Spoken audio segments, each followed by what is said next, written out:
எல்லாருக்கும் வணக்கம். இப்போ தமிழகத்தில் சிஎம் விஜய் சாரை பற்றி பேட்டி கொடுக்கல, ஊடகங்களுக்கு பேட்டி கொடுக்கல, எது கொடுக்கலன்னு ஒரே தான் நியூஸ் போட்டுக்கிட்டே இருக்கீங்க. அவர் எதுக்கு உங்களுக்கெல்லாம் பேட்டி கொடுக்குன்றது நீங்கள் கரெக்டான ரீசனை சொல்லுங்கள். மதிப்புக்குரிய ஒரு நல்ல மனிதர் விஜயகாந்த். அவரை நீங்கள் என்ன நல்லது செஞ்சாருன்னு எழுதுனீங்க? கெட்டது என்ன செய்கிறாரோ அதை மட்டும் தான் எழுதுனீங்க, எல்லாத்துலேயும் காசை வாங்கிட்டு. அவர் செத்த பிறகு அவர் ஆக்களுக்கு அன்னதானம் செஞ்சார், படிக்க வச்சார், கண்டந்து எழுதுனீங்க. ஒரு நல்லது செய்கிறத விட்டுறீங்க. எத்தனை நல்லது செஞ்சாலும் விட்டுறீங்க. ஆனால் ஒரே ஒரு தெரியாமல் வார்த்தையோ தெரியாமல் செஞ்சுட்டா அதை பிடிச்சிக்கிட்டு அதை 1000 வார்த்தை அதை எப்படி எப்படிலாம் போடணும் அப்படி போடுறீங்க. எதுக்கு உங்களுக்கு பேட்டி தரணும்? நீங்கள் என்ன கரெக்ட் பண்ணுறீங்க? முதல்ல இந்த ஜெயிலுக்கு போனால் கோர்ட்டில் வச்சு பகவத்கீதையில் சத்தியம் வாங்குறாங்க. ஆனால் மொத்தத்தில் பத்திரிகை நிறுவனங்கள் பத்திரிகை நடத்துகிறவங்கள்ட்டையும் குர்ஆன், பைபிள், பகவத்கீதைலாம் நீங்கள் நடத்துகிறது உண்மையை மட்டும் எழுதுகிறோம் அப்படின்னு சத்தியம் வாங்கிட்டு அவங்களுக்கு உரிமை கொடுக்க நடிக்கும் இது நடத்துறதுக்கு. இந்த ரிப்போர்ட் மாதிரிலாம் சத்தியம் வாங்கணும். குர்ஆன், பைபிளுக்கு, பகவத்கீதைலாம் சத்தியம் வாங்கிட்டு சேர்க்கணும். நாங்கள் எந்த தப்பு இது பண்ண யாரும் கரெக்டாக இருப்போம், நேர்மையாக இருப்போம். நீங்கள் என்ன நேர்மையாக இருக்கீங்க? யார்கிட்ட நீங்கள் காசை வாங்கலையா? நீங்கள் என்ன பண்ணீங்க? அந்த விஜயகாந்த் சாரை ஒழிச்சே போட்டீங்க, கண்டதையும் போட்டு. நீங்கள் உண்மையிலே நாங்கள் பேப்பர் செஞ்சு பேப்பர் தயாரித்து பேப்பரில் விற்கிற காசில் தான் கம்பெனி நடத்துகிறோன்ட்டு எந்த ஒரு பேப்பர் கம்பெனியாக சத்தியம் பண்ண முடியுமா?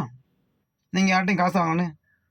எங்கள் சாதாரண மனிதன் எனக்கு தெரியுங்க. நாங்கள் வந்து ஒரு லேடிஸ்கிட்ட இங்கே வேலை செய்கிறவங்கள்ட்ட வந்து அந்த ரிப்போர்ட்டர் கேட்குறாங்க, நாங்கள் என்ன இது பண்ண ரிப்போர்ட்டு ஆஃபீஸ் புதுசாக திறக்கப்புறம் எங்களுக்கு 25,000 வேணும்னு. ஆனால் அந்த அம்மா கொடுக்கல. உடனே அடுத்த நாள் அந்த அம்மா பற்றி தப்பான நியூஸ் போடுறாங்க ரிப்போர்ட்டில். நீ செஞ்சதை நான் போடுன்னு போடுறாங்க. அப்போது உங்களோட இது எவ்வளோ இதாக இருக்குது? நீங்கள் என்ன கரெக்ட் பண்ணுறீங்க? நீங்கள் சத்தியமாக நடந்துக்கிறீங்களா உங்களுக்கு பேட்டி கொடுக்க? ஏங்க, அவர் என்ன செஞ்சாலும் நீங்கள் அதை தப்பாக தான் சொல்ல போகிறீங்க. அப்புறம் எதுக்கு உங்களுக்கு பேட்டி கொடுக்கணும்? இவர் சரி, அவர் உங்களுக்கு பேட்டி கொடுத்து அவர் நல்லது செய்கிறார், நல்லதை மட்டும் நீங்கள் எழுதிட்டு போங்க. அவர் தெரியாமல் ஒரு வார்த்தையை விட்டு அந்த வார்த்தையை கோர்த்து நிறையா பண்ணுறீங்க. நீங்கள் மக்களுக்கு நல்லது செய்ய போகிறீங்களா? இல்லை உங்களால் மக்களுக்கு நல்லது நடக்க போதா?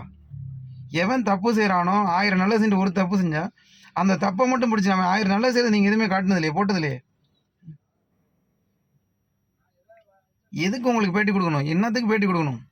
எவன்கிட்ட காசை வாங்கிட்டு அவனை வேணும்னு கேள்வி கேட்பீங்க, கோவம் வர்ற மாதிரி 4 பேர் கேட்பீங்க. ஒரு மனுஷங்க 10 பேர், ஒரு ஆள் இருப்பார், நீங்கள் 10 பேர் மாறி மாறி கண்டதே கோவம் தான் வரும். அவர் பேட்டி கொடுக்கணும்னு அவசியம் இல்லைங்க. அவர் செய்கிற நல்லது எழுதுங்க, மக்களுக்கு நல்லதை கொண்டு சேருங்க. நீங்கள் நல்ல நல்ல ரிப்போர்ட் தானே, நல்ல நல்ல பத்திரிக்கை தானே.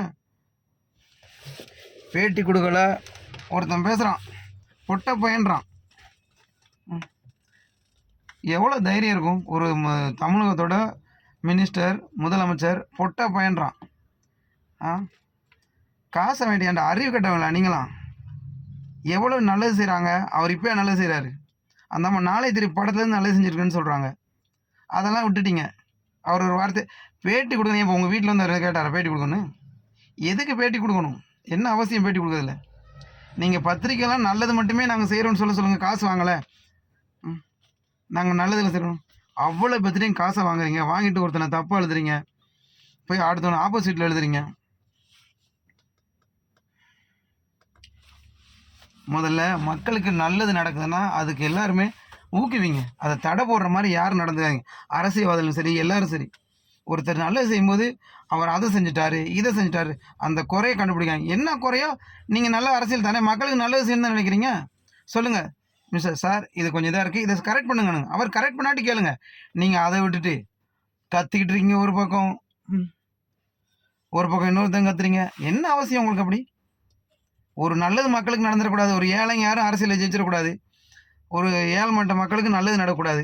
ஒருத்தர் நல்லது செய்கிறான்னா அதை ஊக்குவிக்காதீங்க. அதுக்கு தடை போடுற மாதிரி அவனை பற்றி கேவலப்படுத்தி அழுக்கியில் அமுத்திட்டே இருங்க. காலை போட்டு கழுத்தில் வச்சுட்டு. என்ன ஜெம்மங்க நீங்களாம்?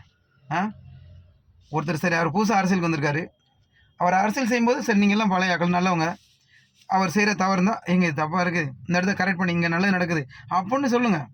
அதை விட்டுட்டு அவர் இப்படி செய்கிறார். அவர் பேட்டி கொடுக்கல, ஓடுறாரு, ஒளிகிறாரு. என்னடா பையனை கொலை செஞ்சுருங்களா நீங்களாம்? நல்லதுக்கு மட்டும் துணை போங்க. யாராக இருந்தாலும் சரி, அப்போ தான் நல்லது நடக்கும்.